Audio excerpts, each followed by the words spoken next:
Hello friends, welcome back to my YouTube channel Kavya classes Gorakhpur. दोस्तों, मैं हूं मंजीत कुमार और आज मैं एक नए वीडियो के साथ आप लोगों के बीच में आया हूं। आज की वीडियो में हम चर्चा करेंगे पाश्चात्य राजनीतिक विचारक प्लेटो के बारे में। तो मित्रों, आज की वीडियो जो है वो बहुत ही महत्वपूर्ण होने वाली है, बहुत ही इंटरेस्टिंग होने वाली है, बहुत ही खास होने वाली है। तो मैं आपसे यही कहूँगा कि आप मेरे वीडियो के अंत तक जरूर बने रहिएगा अगर जो हमको प्लेटो को समझना है तो। प्लेटो से संबंधित जितनी भी जानकारी मेरे पास है वो सारी जानकारी मैं आपको देने की कोशिश करूँगा। और मैं आपसे एक छोटी सी गुजारिश करता हूँ कि आप हमारे काव्य क्लासेस गोरखपुर पर नए हैं तो आप हमारे चैनल को सब्सक्राइब करिए, लाइक करिए तथा मित्रों के साथ शेयर करिए और बेल आइकन भी जरूर दबा दीजिए ताकि हमारी वीडियो जब अपलोड हो तो सबसे पहले उसका नोटिफिकेशन आप तक पहुंचे। तो आइए बिना देर करते हुए हम प्लेटो के बारे में जानने की कोशिश करते हैं।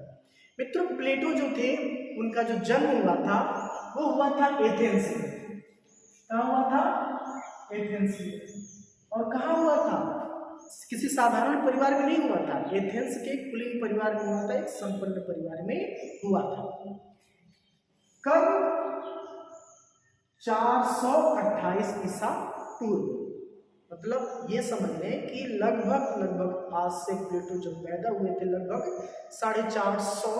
2400 वर्ष पहले पैदा हुए थे। लगभग 2400 वर्ष पहले पैदा हुए थे और इनकी मृत्यु कब होती है? 347 ईसा पूर्व।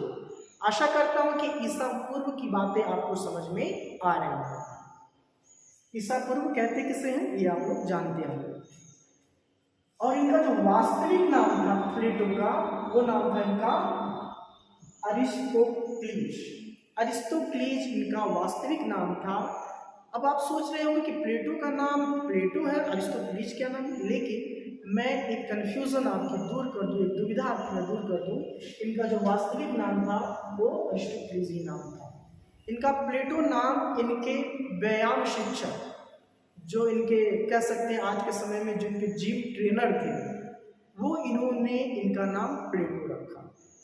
चूंकि यह बहुत ही सुंदर थे, इनकी कदकाठी बहुत ही अच्छी थी, इनकी जो छाती थी बहुत ही चौड़ी थी, इसीलिए इनकी कदकाठी को देखते हुए इनके शिक्षक, व्यायाम शिक्षक ने, जिम ट्रेनर ने इनका नाम प्लेटो रखा। खैर, और ये आगे चल करके प्लेटो के नाम से ही प्रसिद्ध हुए। अब जानते हैं इनके पिता और माता के बारे में। पिताजी का नाम यहाँ पर हमने लिख रखा है, जिनका नाम है अरिस्तोन इनके पिताजी का नाम है और माता का नाम था परिक्तियोन। इनकी माता का नाम परिक्तियोन था। ये तो हो गया संक्षेप में इनका जीवन परिचय। अब हम बात करते हैं इनकी शिक्षा की। तो प्लेटो की जो शिक्षा हुई वह लगभग 20 वर्षों तक स्थानीय स्तर पर चली। लेकिन जब यह 20 वर्ष से अधिक उम्र के हुए तो यह सुकरात की शरण में गए 20 वर्ष की उम्र में, और सुकरात को इन्होंने अपना गुरु बनाया और सुकरात के चरणों में बैठकर, यानी उनके पास बैठकर के 8 वर्षों तक, यानी कि 20 वर्ष की उम्र में गए और 8 वर्षों तक 28 वर्ष तक की उम्र के 28 वर्ष की उम्र तक वो सुकरात के साथ रहे। यानी कि सुकरात जो थे वो प्लेटो के गुरु थे। अब बात आती है सुकरात के बारे में। ये तो प्लेटो पर हम चर्चा कर रहे हैं, लेकिन सुकरात के बारे में थोड़ी सी चर्चा कर रहे हैं। इनके जो गुरु थे वो थे सुकरात, और सुकरात जो थे उस समय में प्रचलित व्यवस्थाओं, रूढ़ियों के खिलाफ वो क्या किए? राजा के साथ बगावत किए और भी सारी बातें हुई, और उसके विरोध में, राजा के विरोध करने के अपराध में उनको विष का प्याला देकर के उनको मृत्युदंड दिया। तो जब इनके गुरु सुकरात को मृत्युदंड दे दिया गया तो मृत्युदंड दिए जाने के बाद इनके जीवन में 399 ईसा पूर्व एक नया मोड़ आया। चूंकि अभी हमने कहा कि ये एक संपन्न परिवार से थे और संपन्न परिवार का होने के नाते इनसे आशा यही की जा रही थी कि शिक्षा पूरी होने के बाद प्लेटो भी आकर के अपना राजनीतिक जीवन राज्य में प्रारंभ करेंगे। लेकिन बीच में ही इनके गुरु सुकरात की विष देने के कारण मृत्यु हो जाती है, जो कि यहाँ फोस्टर लिख रहे हैं कि प्लेटो के जीवन में नया मोड़ आया जब 399 ईसा पूर्व 28 वर्ष का वह था। अब फिर इसी के बारे में, प्लेटो के बारे में एक विचारक है मैक्सी कहते हैं कि प्लेटो में सुकरात पुनः जीवित हो गया, यानी कि सुकरात की मृत्यु के बाद लोगों ने प्लेटो के भीतर सुकरात को देखना शुरू किया। इसीलिए मैक्सी ने कहा कि प्लेटो में पुनः सुकरात जीवित हो गया। अब उस प्रकार की जो राजनीतिक व्यवस्था थी उस दौर में एथेंस में, वो बहुत ही अच्छी नहीं थी, जिसके कारण उनके गुरु सुकरात को विष का प्याला दिया गया, मृत्युदंड की सजा दी गई। इस सारी घटनाओं ने क्या किया, प्लेटो का जो जीवन था उसको झकझोर करके रख दिया। प्लेटो अपने जीवन किसी भी राज्य को बेहतरीन राज्य बनाने के लिए, बेहतरीन राजनीतिक व्यवस्था देने के लिए वो लगभग 12 वर्षों तक एक अच्छी राजनीतिक व्यवस्था की तलाश में इधर उधर भ्रमण करते रहे। दुनिया के तमाम देशों में गए, यूनान गए, एथेंस गए और भी कई जगह गए, कई देशों में उन्होंने भ्रमण किया। और भ्रमण करने के दौरान ऐसा कहा जाता है कि वह भारत में भी आए थे, ऐसा माना जाता है।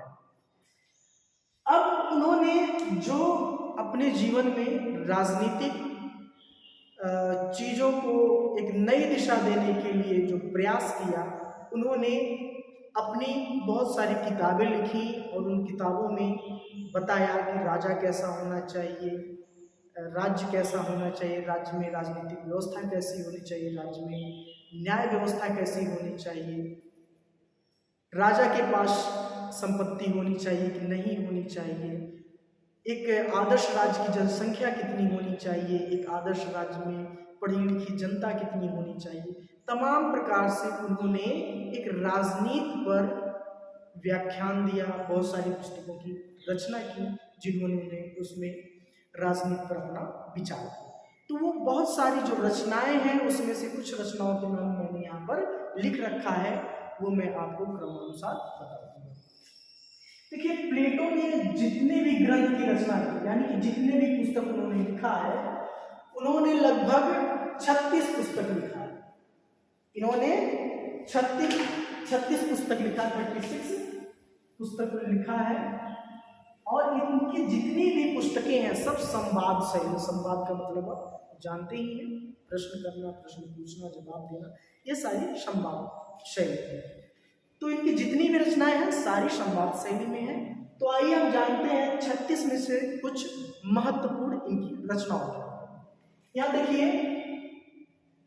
लिखा है रिपब्लिक, इनकी मोस्ट इंपॉर्टेंट रचना है, बहुत ही महत्वपूर्ण इनकी रचना है रिपब्लिक, स्टेट्समैन और लॉज। ये जो 3 रचनाएं मैंने लिख रखी हैं, रिपब्लिक, स्टेटमेंट्स और लॉज, यह तीनों बहुत ही महत्वपूर्ण है। लेकिन इन तीनों में सबसे महत्वपूर्ण अगर जो हम किसी को माने तो रिपब्लिक सबसे महत्वपूर्ण होती है, मानी जाती है। इसके बाद इनकी रचना है अपालाजी, क्रीटो, मीनो, प्रोटो, गोरस, गोर्जियस, फ्रेडस, फिडो, फिल्बस और क्रिशस। ये इनकी तमाम और भी अन्य रचनाएं हैं, लेकिन ये 3 रचनाएं बहुत ही महत्वपूर्ण हैं, जो कि अक्सर परीक्षा में पूछा जाता है। तो अब हम अन्य सारी रचनाओं को छोड़ करके हम सिर्फ और सिर्फ जानने की कोशिश करते हैं कि रिपब्लिक में ऐसा क्या खास है जो प्लेटो की ये सबसे लोकप्रिय पुस्तक मानी गई। तो देखिए, हमने यहाँ पर लिख रखा है कि रिपब्लिक की जो विषय वस्तु है, क्या इसकी खासियत है, तो इसमें दिया गया है आध्यात्मिक भाग, न्याय की अवधारणा, शिक्षा, संपत्ति और परिवार, आदर्श राज्य का पतन। न्याय की अवधारणा का मतलब आज की न्याय व्यवस्था के आधार पर नहीं, बल्कि इनकी न्याय की अवधारणा का मतलब है कि संयुक्त रूप से आज की अवधारणा से का मतलब नहीं कि विधि के अनुसार जैसे कानून बनाए जाते हैं उसका उस तरह से रूप हो, बल्कि इनकी न्याय की अवधारणा का अपना एक अलग स्वरूप। वह शिक्षा के बारे में बताते हैं। शिक्षा राज्य के नागरिकों के लिए कितनी अनिवार्य है, एक दार्शनिक राजा के लिए कितनी अनिवार्य है, शिक्षा की बात करते हैं। अगली बात करते हैं संपत्ति और परिवार की बात करते हैं। वो कहते हैं कि शासक को अपने पास संपत्ति रखने का अधिकार नहीं होना चाहिए, ना ही परिवार रखने का अधिकार होना चाहिए। वह राजा को परिवार संपत्ति से दूर रखते हैं तथा परिवार से दूर रखने की बात करते हैं। और आदर्श राज्य का पतन, वो अगर जो एक अच्छा राज्य है, बेहतर राज्य है, उसके पतन का क्या कारण है, इस पे भी उन्होंने प्रकाश डाला है। मित्रों, हम ज्यादा इसलिए नहीं बता रहे हैं कि ताकि वीडियो लंबी ना होने पाए।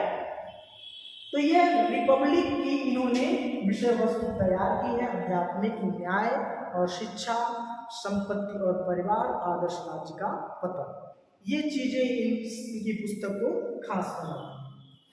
तो इसी के संबंध में कुछ राजनीतिक विचारक हैं जो रिपब्लिक को पढ़ने के बाद, रिपब्लिक का अध्ययन करने के बाद, रिपब्लिक को समझने के बाद वो कहते हैं, इसी पर बारकर महोदय रिपब्लिक का अध्ययन करने के बाद कहते हैं, यह मानव के संपूर्ण दर्शन की दिशा में एक प्रयास है। कौन सा? रिपब्लिक। कि यह मानव का जो जीवन है वह उसके संपूर्ण जीवन में एक दिशा देने का प्रयास किया गया है प्लेटो के द्वारा अपनी पुस्तक रिपब्लिक में। फिर वही एक दूसरे विचारक है जिनका नाम है नेटलशिप। नेटलशिप क्या कहते हैं? रिपब्लिक मानव दर्शन, रिपब्लिक मानव दर्शन में जीवन का एक नाटकीय पक्ष है, यानी कि मानव जीवन में जो जो घटनाएं घटती हैं उसका एक नाटकीय पक्ष रिपब्लिक में प्लेटो ने देने की कोशिश की है। फिर वहीं पर एक विचारक है जिनका नाम है डॉक्टर मूरे। डॉक्टर मूरे क्या कहते हैं कि रिपब्लिक एक साथ ही तत्व ज्ञान, रिपब्लिक एक साथ ही यानी कि इसमें सारी चीजें हैं, तत्व ज्ञान, दर्शन, राजनीति विज्ञान, शिक्षा का ग्रंथ है। यानी कि रिपब्लिक में सारी चीजों का समावेश है, सारी तत्व विद्वान है, उसमें राजनीति विज्ञान भी है, शिक्षा भी है, ज्ञान है, दर्शन है, सारी चीजें इन्होंने प्लेटो ने अपनी पुस्तक रिपब्लिक में सारी चीजों को मेंशन किया है, इसलिए रिपब्लिक सबसे महत्वपूर्ण पुस्तक मानी जाती है। खैर, ये तो बात हो गई। अब हम समझते हैं कि प्लेटो के पहले न्याय की अवधारणा क्या थी। जैसा कि भी हमने कहा कि सभी विचारक हो या प्लेटो हो, वह अपने विचार के अनुसार वो न्याय बताते हैं कि राज्य कैसा होना चाहिए, उसमें जनसंख्या कितनी होनी चाहिए, राज्य में न्याय व्यवस्था कैसी होनी चाहिए, राज्य में राजा कैसा होना चाहिए, राज्य में शिक्षा कैसी होनी चाहिए, राज्य में कानून कैसा होना चाहिए। इस सारे विचारों को सभी राजनीतिक विचारक अपने अपने ढंग से प्रस्तुत करते हैं। अब हम उसी प्रकार से जानेंगे कि प्लेटो ने जो अपने न्याय संबंधी विचार दिए हैं वो क्या है।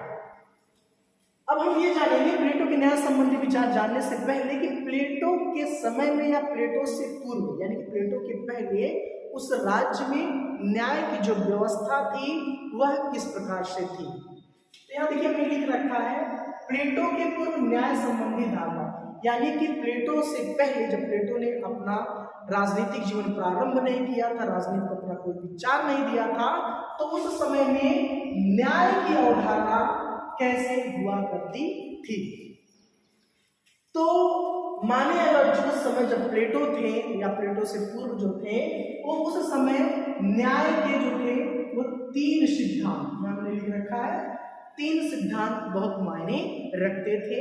और वह 3 सिद्धांत कौन कौन से हैं जो प्लेटो से पहले मायने रखते थे, तो एक एक करके हमने तीनों सिद्धांत को लिख रखा है। और उन सिद्धांतों का समर्थन करने वाले कौन कौन से विचारक हैं उनके नाम भी हमने यहाँ पर लिख रखे हैं। तो देखिए हमने लिख रखा है नंबर 1 पर परंपरावादी अवधारणा, न्याय की जो परंपरावादी अवधारणा है ये हमने यहाँ पर लिख रखी है। और दूसरा क्या है, क्रांतिकारी अवधारणा, न्याय की क्या है, क्रांतिकारी अवधारणा हमने दूसरा लिख रखा है। और तीसरा हमने लिख रखा है व्यवहारवादी अवधारणा। तो हम इन तीनों न्याय की अवधारणाओं को समझने का प्रयास करते हैं। परंपरावादी न्याय की अवधारणा को मानने वाले कौन कौन से कुछ विचारक हैं, कुछ समर्थक हैं, वो परंपरावादी न्याय की अवधारणा पर अपना क्या मत दे रहे हैं, क्या कह रहे हैं कि न्याय की परंपरावादी अवधारणा वो किसको बता रहे हैं, देखते हैं। एक ध्यान में लिख रखा है सिफेलस पोलीमार्कस, यानी कि सिफेलस और पोलीमार्कस दोनों पिता पुत्र है। सिफेलस पिता है, पोलीमार्कस पुत्र है। तो देखिए सिफेलस क्या कह रहा है परंपरावादी न्याय की अवधारणा में, ये कहते हैं कि सत्य बोलना और दूसरों का ऋण चुका देना ही न्याय है। सत्य बोलना ही और दूसरों का ऋण चुका देना यानी कि कर्ज चुका देना ही क्या है, न्याय है। अब यहाँ पर प्लेटो की बातों का खंडन करते, भाई ये परंपरावादी जो न्याय की व्यवस्था है वो ठीक नहीं है, क्योंकि जो सिफेलस कह रहे हैं कि सच बोलना या सत्य बोलना और दूसरों का ऋण चुका देना ही न्याय है, तो इसको मैं मानने को तैयार नहीं हूं। अब ये कह रहे हैं कि भाई सत्य बोलना, अगर जो सभी व्यक्ति सत्य ही बोलने लगे तो काम चलने वाला नहीं है। अगर जो मैं बात करूं किसी राज्य में रहने वाले, किसी देश में रहने वाले कोई सिपाही है, कोई गुप्त एजेंसी का एजेंट है, अगर जो वह दुश्मन देशों के द्वारा पकड़ा जाता है तो वह अपने देश की सारी गोपनीयता को किसी दूसरे के सामने खोल देता है। यानी खोलता क्यों है, क्योंकि वह सत्य बोलना सीखा है, परंपरावादी न्याय की अवधारणा को समझना सीखा है कि भाई सच बोलना ही न्याय है। तो दुश्मन के हाथ वो पकड़ा गया और वहां पर जाकर के सच बोल दिया, तो उस देश की सारी गुप्त सूचनाएं दूसरे दुश्मन देश के पास पहुंच जाएगी। क्यों, क्योंकि सच बोलने से वह क्या कर रहा है, परहेज नहीं कर रहा है, वो तो सच बोलना ही सीखा है। तो यह गलत प्लेटो ठहराता है।